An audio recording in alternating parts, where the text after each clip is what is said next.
Vamos começar com a palavra de Deus.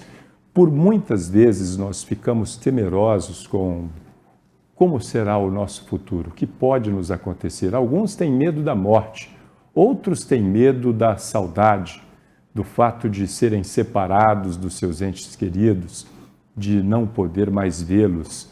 Mas há um consolo, há uma esperança, há uma palavra viva e eficaz dita pelo apóstolo Paulo, a qual nós vamos recorrer hoje para tranquilizar o seu coração, para fazer você entender que a vida terrena é uma etapa, um teste, uma prova que deve ser encarada com seriedade e preparo de nossa parte. Coloca na tela, por favor.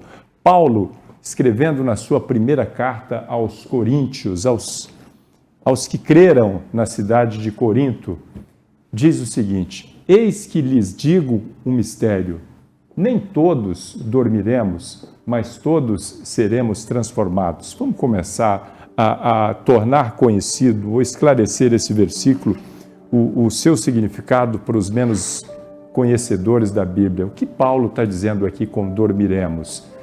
Está se referindo à morte. Nem todos, na opinião de Paulo, dormiriam. Nem todos aqueles que aguardam a vinda de Cristo dormiriam, mas todos seriam transformados, mesmo mortos e vivos. Você vai ver no decorrer dessa palavra. No momento, quando é que ia acontecer isso? Vamos prosseguir com o versículo 52 agora. No momento, no abrir e fechar de olhos, ao som da última trombeta, pois a trombeta soará, os mortos ressuscitarão incorruptíveis e nós seremos transformados. Muitas vezes nós nos preocupamos com os males que nós sofremos aqui na Terra. Por muitas vezes nós temos a nossa saúde prejudicada. Há alguns que sofrem a amputação de membros por causa de doenças ou tratamentos, têm sequelas, têm marcas no seu próprio corpo que os deixam incomodados. Marcas que fazem com que a sua aparência tenha mudado ao longo dos anos.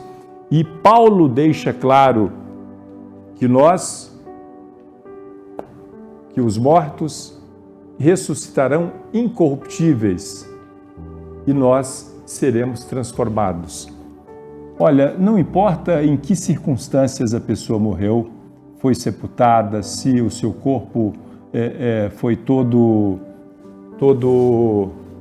decomposto, que é o que acontece normalmente com as pessoas sepultadas.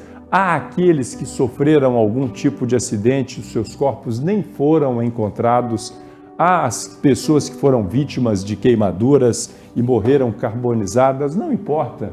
A terra há de dar conta do corpo dessas pessoas, de todas as partículas que serão milagrosamente reunidas mais uma vez, de forma instantânea, muito rápido, quando soar a última trombeta. Vamos prosseguir?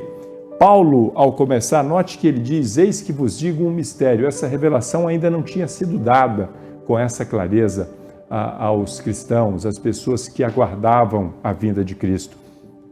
Aí ele prossegue: pois é necessário que aquilo que é corruptível se revista de incorruptibilidade e aquilo que é mortal se revista de imortalidade. Por que isso é necessário, na sua opinião? Ora, a palavra diz que carne e sangue não herdarão o reino dos céus. Não é com um corpo humano, mortal, que nós compareceremos à presença do Deus Todo-Poderoso. Pelo contrário, nós seremos transformados. O nosso corpo corruptível, o nosso corpo que fica cansado, que muitas vezes tem problemas de saúde, com limitações, será transformado num corpo glorioso, incorruptível, para que nós tenhamos acesso à presença de Jesus Cristo, à presença do Pai. Quando, porém, aí prossegue, quando, porém, o que é corruptível se revestir de incorruptibilidade e o que é mortal de imortalidade, então se cumprirá a palavra que está escrita: a morte foi destruída pela vitória. Jesus Cristo já venceu a morte lá na cruz do Calvário, mas ela será plenamente erradicada quando nós formos transformados, quando o nosso corpo corruptível se revestir da incorruptibilidade e o que é mortal, de imortalidade. A morte que foi destruída, tragada pela vitória. Olha como é que o apóstolo Paulo se utiliza de um recurso retórico para exemplificar, para deixar bem claro a vitória de Cristo na cruz sobre a morte, e essa vitória que foi estendida a todos aqueles que creem nele. Onde está, ó morte, a sua vitória? Onde está, ó morte, o seu aguilhão? Ou seja, a sua capacidade de fazer mal, a sua capacidade de fazer sofrer, a sua capacidade de provocar saudades, a sua capacidade de provocar pânico em alguns. O aguilhão da morte é o pecado, ou seja, o instrumento que a morte se utiliza para ter poder sobre os seres humanos, para fustigá-los, para torná-los infelizes, para deixá-los amedrontados, é o pecado, porque pelo pecado a morte entrou no mundo. A força do pecado é a lei, ou seja, os mandamentos que dizem não faça, e o pecador vai lá e faz. Mas graças a Deus que nos dá a vitória por meio do nosso Senhor Jesus Cristo. Que vitória é essa? A vitória é conquistada na cruz. Nós éramos incapazes de cumprir a lei.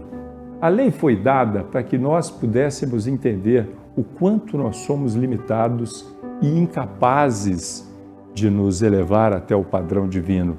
Mas Ele, como Deus amoroso, ao invés de exigir que nós conseguíssemos nos elevar até o seu padrão, as suas exigências, aquilo que o satisfaça, Ele mandou o seu Filho, desceu o seu Filho até nós, fez com que ele nascesse como um homem, assumisse a forma humana. A Bíblia diz, o mesmo apóstolo Paulo disse que ele não teve por usurpação, falando de Jesus Cristo, ser igual a Deus. Antes, esvaziou-se de si mesmo e humilhou-se, morrendo numa cruz, escolhendo uma morte dura, uma morte aviltante, uma morte desonrosa para a época, uma morte que fosse aceita como mais do que suficiente para pagar pelos nossos pecados. E isso foi possível porque Ele não tinha pecado e não pecou durante a sua vida. Sabe por quê? Para que eu e você, que pecamos, pudéssemos ser alcançados pela misericórdia divina. O sacrifício foi feito. Nós não poderíamos fazer nada, mas Ele foi lá e pagou a nossa conta. E quão ingratos nós seríamos se nós simplesmente virássemos as costas para esse presente e disséssemos, não preciso, eu posso por mim mesmo me reconectar com Deus. Eu posso, pelo caminho da autoiluminação, por meio do conhecimento, da meditação, por meio das boas obras, das boas práticas, a minha alma vai sendo elevada e eu vou me reconectar com Deus. Balela, conversa fiada, nada disso poderia nos tornar novamente amigos de Deus. Mas a morte de Jesus Cristo foi necessária e foi mais do que suficiente para nos tornar filhos de Deus por adoção em Cristo Jesus. Olha, se você fosse alguém órfão na vida e chegasse uma boa família, uma família, não precisava nem ser rica demais, né? Uma família com condições de te adotar e te dar uma vida melhor. Imagina você uma criança que perdeu os pais ou foi abandonado e uma família decente, uma família boa, se apresenta para lhe adotar. Você dificilmente iria recusar. Agora imagina nós, imagine o nosso estado de pobreza espiritual, nosso estado de necessidade espiritual, as nossas carências nessa vida. Nós somos capazes de dizer não àquele que pode nos adotar, que pode nos tornar filhos e, com isso, nos trazer também todas as riquezas da sua glória, do seu amor, nos fazendo co-herdeiros com Cristo? Sim, porque é isso que a palavra diz. Você é co-herdeiro com Cristo quando você crê, quando você recebe a filiação a Deus por meio de Cristo Jesus. Você se transforma em co-herdeiro com Cristo. O que um co-herdeiro faz? Ora, ele herda conjuntamente os bens do seu pai. O seu pai tem prazer em dar os seus bens, a sua fortuna, para que você administre, para que você faça uso deles, para que você viva uma vida plena, sem falta de nada. É isso que Deus fez conosco. Quando o diabo pensou que estava vencendo, porque Adão foi tentado, Eva cedeu à tentação e Adão também, colocando os seres humanos numa situação distante de Deus, de miséria, de pecado.